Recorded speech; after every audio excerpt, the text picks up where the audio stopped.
may pangil. Pangatlong hayop na bawal kainin, lahat ng hayop na ipinag-utos ng propeta na patayin. Ipinag-utos niyan?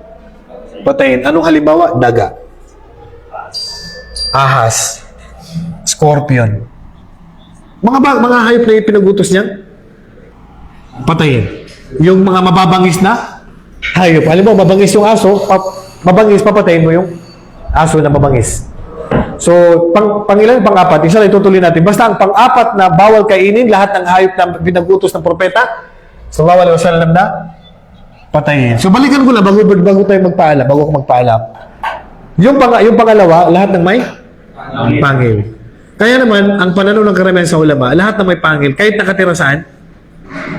Sa dagat o sa tubig, haram pa rin sa kanila. Kasi ang sabi nila, lahat ng may pangil. Eh, ang problema kasi, may exemption. Ang sabi ng propeta, lahat ng nakatira saan? Sa tubig, dagat, tabang, halal. So, ibig sabihin, pag sa lupa, haram. Pag sa tubig, ganun lang kadali. Kasi hindi naman tayo pwede magharam ng walang dalil. Kasi ang paghaharam, kailangan ng dalil. Dahil ang original sa lahat ng pagkain ay halal. Yan, ganyan, tandaan yung hatol.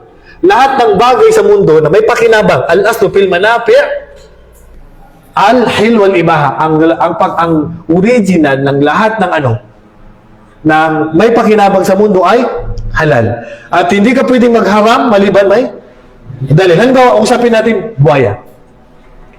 Ihahalal natin ang buhaya kasi sa dalil na nakatira siya saan? Okay. Ang magbabawal, anong tatanungin mo? Dalil. May bibigyan mo ba ako ng dalil na binanggit sa Quran at Sunnah ang salitang buhaya ay halal? Oh, hindi. Haram.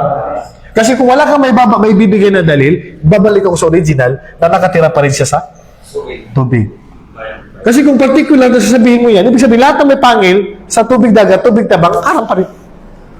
So, asan na exemption?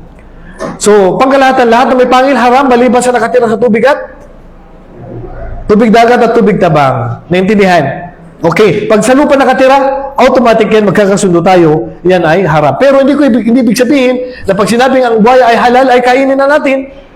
Ang ibig ko lang sabihin dito, alam mo ang hatol. Pero ang pananaw ng karamihan sa ulama, ang buhaya ay haram pa rin. Pero kay Imam Malik rahimahullah, ang buhaya ay halal dahil sa dalil na yan na nabanggit, dahil walang dalil na nagbabawal saan? Sa buhaya. Hindi katulad ng baboy, binanggit na yan ay haram. Kaya pag magbawal ka, kailangan mo magbigay ng dalil. Kasi ang original, halal. Pag ibig sabihin ng original halal, hindi mo kailangan ng dalil. Pag sinabing halal, hindi kailangan ng dalil. Pag sinabing haram, kailangan ng dalil. Gano'n kadali. Okay? So,